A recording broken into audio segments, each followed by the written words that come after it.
I think that vaccines should be given at night to be the most effective. Why? Just a shot in the dark. Since the initial 7 cases in December, over 70 people in California have contracted measles because an unvaccinated carrier decided that they wanted to visit Disneyland. Needless to say, nobody's really happy about that. Fueled by the fear of resurgence of preventable deadly diseases, many have turned anti-vaxxers into sort of punching bags for both media and social commentary.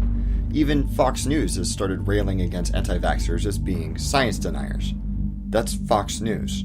That's not what I'm interested in here. I totally understand where anti-vaxxers are coming from. Being injected with substances that you don't fully understand, especially in an atmosphere where people are telling you that they might be harmful, is scary. Also, parents are intensely motivated to protect their kids, to feel in control of their welfare. And when the status quo of vaccination doesn't feel like they're doing enough, they'll seek out any way that they can to gain peace of mind that they're doing more than other parents. However, the prevailing scientific consensus is that vaccines are an important and necessary measure against infectious diseases. The vast majority of medical researchers assert that the most commonly cited reasons for not vaccinating are either demonstrably untrue or reference risk factors that are considerably less risky than being unvaccinated. Vaccines weren't really controversial up until around 1998, when Andrew Wakefield raised some concerns that maybe the MMR vaccine was causing autism, concerns which were later refuted several times over by some very large and much better constructed studies than Wakefield ever performed. It's interesting that people would choose to believe amateur anti-vax theorists over trained researchers, to believe that there's some bias which extends to the overwhelming majority of medical experts, which would cause them all to recommend vaccinations, despite supposedly convincing evidence of their dangers. By definition, that accusation is an accusation of conspiracy, a secret plan by a group of people to do something harmful. Whether medical experts are allegedly refusing to examine the evidence impartially, or are being intimidated into silence by their peers, anti-vaxxers are suggesting that those experts are willingly and actively suppressing the truth in favor of a harmful lie. Now, to be perfectly fair, accusations of conspiracy are sometimes accurate. From President Nixon's underhanded political activity to the Church of Scientology's infiltration of the US government, those things actually happen. But many theories about conspiracies require a certain pattern of thinking which makes it difficult to recognize whether they're actually plausible or of the tinfoil hat lizard people variety.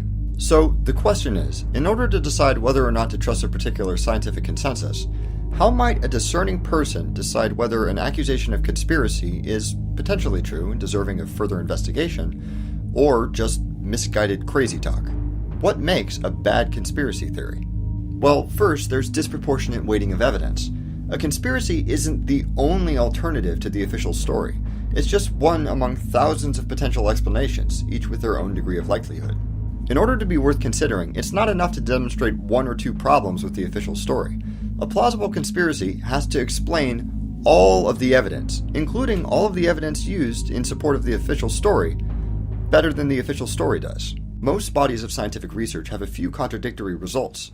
As noted in the previous episode, most modern papers acknowledge that there's a small chance that their results are an error or a fluke. As such, a theory about a conspiracy which cherry-picks evidence for its own conclusions while ignoring all contradictory evidence or dismissing it as being a cover-up is probably just overselling an idea that simply isn't well supported.